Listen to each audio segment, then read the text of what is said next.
Good day, Roy Thomas from Sutton Group Professional Realty and HalifaxSeniorLiving.ca.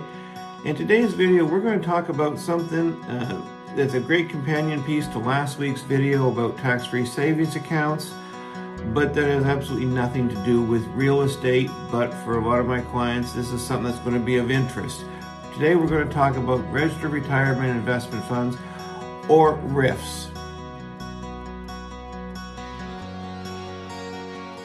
Now, if you have a RRSP and the year you turn 71, you have to basically collapse your RRSP and you have to put the money into a RRIF.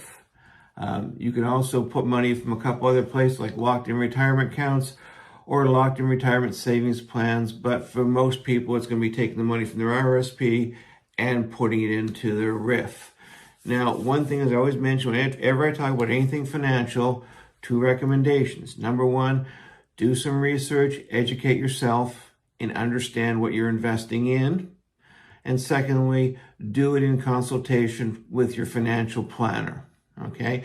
This is not meant to be financial advice today. It's just simply meant to be information to help you know a little bit more about these things if you're not familiar with them.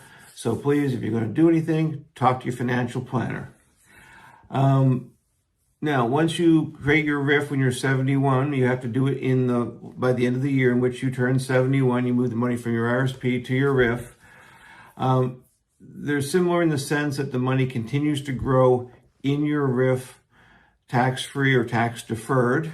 However, you cannot make any additional contributions to your RRIF in the future, and every year you have to do a withdrawal.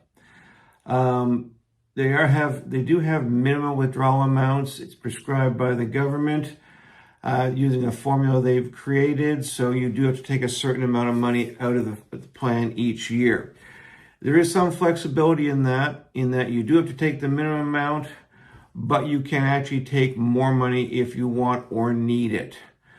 Keep in mind that money will be taxed to you in whatever year you take it, so the more you take, the more tax you'll end up paying.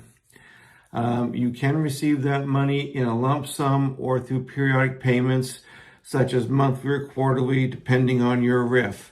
And of course, you can set that up at pretty much your bank, credit union, investment company, or your insurance company. So whoever you prefer to deal with can handle setting up your RRIF. If your RRSPs are, they can simply create a RRIF for you.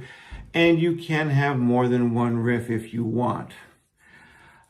In terms of what investments you can hold in your RRIF, just like your RRSP, it's pretty wide. You can have stocks, bonds, mutual funds, ETF, GICs, and more. So there is a wide variety depending on certain things such as your risk tolerance, financial goals, age, time horizon. So again, that's why you want to talk to your financial planner to figure out what's best for you. Now, you can also have a spousal RRSP for your spouse or common law partner. In that case, it makes sense to name each other's beneficiaries. And on the passing of one of you, the money just moves to your spouse's RRIF. One thing to note, that the money you would drop in your RRIF may have an effect on your eligibility to receive government benefits such as old age security and guaranteed income supplements. It may have an effect on those. And let's talk about some estate planning there. If you do a RRIF, you should do the proper estate planning on it. You can designate a beneficiary who will receive the remaining assets upon your death, either directly or through a trust. And depending on how you set up your beneficiary designation, you may or may not be subject to probate fees upon your passing. And of course, when you do pass, your RRIF has to be wound down and terminated. Now, one thing I do want to note that's an interesting fact is, as I mentioned, each year you have to take a minimum amount out of your RRIF. CARP, the Canadian Association of Retired Persons, is in the process of talking to the government to try and get that changed to end the mandatory minimum withdrawals, meaning that you don't have to make a withdrawal 1 year if you don't want to. And there's a couple of main reasons for that. Number one, if you don't actually need any money that year, then being forced to take money out simply creates an additional tax consequence for you and generates revenue for the government, but it's for money that you didn't actually need that year.